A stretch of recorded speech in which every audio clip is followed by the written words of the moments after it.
Hello again and welcome back to our course on Excel for Mac 2019. In this module, we're going to start entering some text and numbers into our worksheet.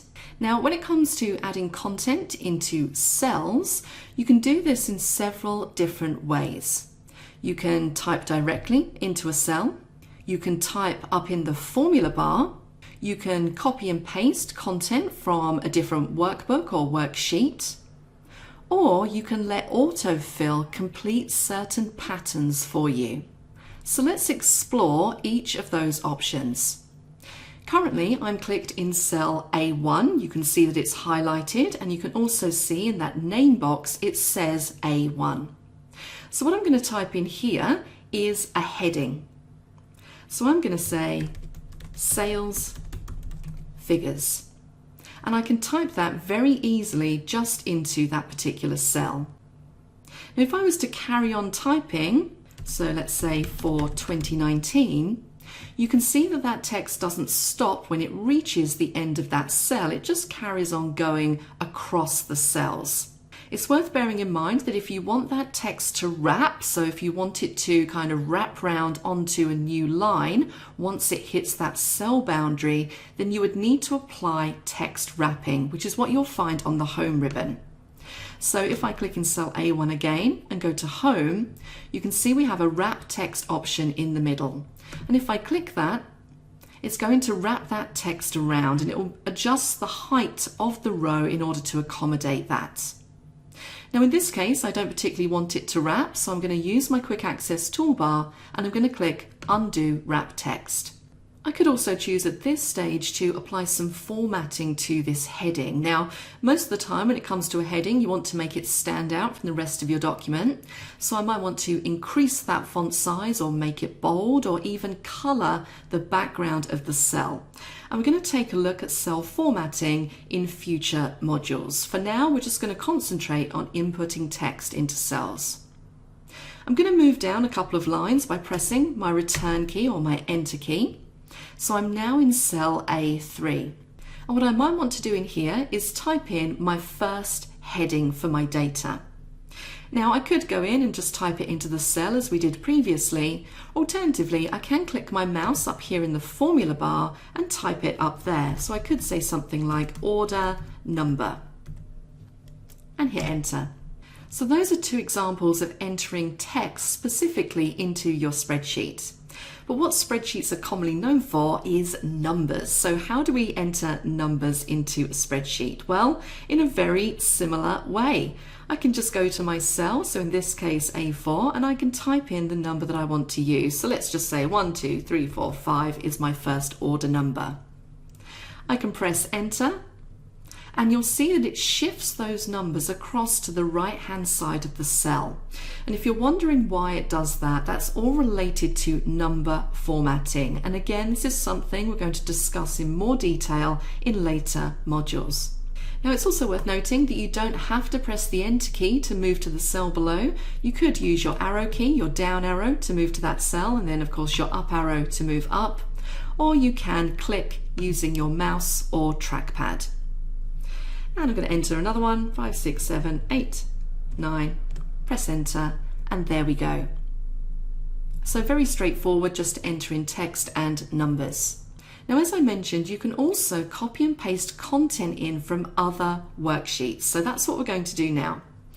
Now I'm going to go down to my doc, and I actually have another Excel worksheet that I'm going to take data from. Now, if I click my mouse, or in my case, my trackpad, and hold it, you'll see that I'll get a list of all other Excel files that I have open. And you can see I have one called orders. So I'm just going to click it to switch to that particular worksheet. And you can see here I have a whole other host of data. And what I'm going to do is I'm actually going to take these headings. So I'm going to click my mouse and I'm going to drag across to highlight those headings, and I'm going to copy them and paste them into my new worksheet. Now again, when it comes to copying and pasting, there are a few different ways that you can do this. You can press Ctrl+C on your keyboard. Alternatively, you can use the home ribbon and you can see you have a copy option just here.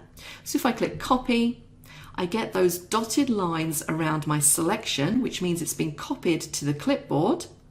I can now jump back by clicking on Excel in the dock to go back to my demo file.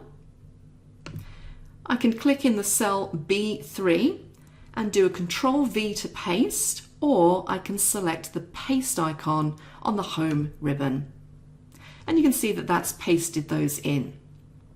What you'll also see here is I get some paste options, this little pop-up that comes up, which will allow me to specify what kind of formatting I want. So the formatting on these headings from the source document is different to the formatting I currently have in this document.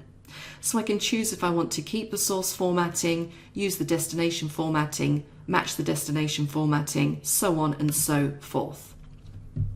And there we go, we have perfectly copied data. Now I am going to go into more detail on copying and pasting in later modules, but the final thing I want to show you in here is that fourth thing that I mentioned, and that is letting AutoFill complete patterns for you. Now it's worth understanding that in Excel there are certain patterns that Excel recognizes. For example, days of the week, Monday, Tuesday, Wednesday, Thursday, Friday, Saturday, Sunday, and also months of the year would be two examples of patterns that Excel recognizes. So if I was to type in Jan just here, what I could do is if I wanted to fill down or complete the rest of the months of the year, instead of typing them, I can utilize AutoFill.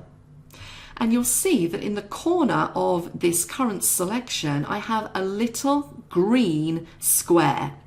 If I hover over that until I get a tiny black cross, when I click and drag my mouse down, you'll see what it's going to fill in as I drag down. So it recognizes that these are the months of the year. If I drag down to December and let go, it's going to automatically fill those for me. The same thing if I was doing days of the week. I can do exactly the same thing, hover over and drag down and let go. Now, if you want to know which patterns that Excel recognizes, all you need to do is drag your mouse up to the top of the screen, go into Excel and Preferences, and you'll see you have a Custom Lists section just here. And this is where it shows you which patterns Excel recognizes. So you can see in there we have our days of the week in two different formats and also our months of the year in two different formats. And the cool thing about this is that if you have your own list, so maybe every Friday you have to complete a document on how many hours people have worked each week, and you have a list of all employee names, instead of typing those in each week, you could create your own list in here so that you can drag down and have autocomplete fill those out for you in the same way. I'm not going to go into exactly how you do that in here, we will cover it in later sections, but just be aware that this is where those lists are generated from, and this is where you can come to create your own lists. Now another thing that's worth noting is when you're deleting items from your worksheet, so if I wanted to delete out Sunday, which we have down here in cell B14, you'll notice that, again, this might be a little bit strange if you're coming from a PC to a Mac, there is no dedicated delete button on a Mac. All you have is a backspace button. So as you might imagine, if I want to delete Sunday, I select the cell and I press backspace to delete that out. So hopefully now that gives you more of an understanding as to the basics and the different ways that you can enter text and numbers into a worksheet.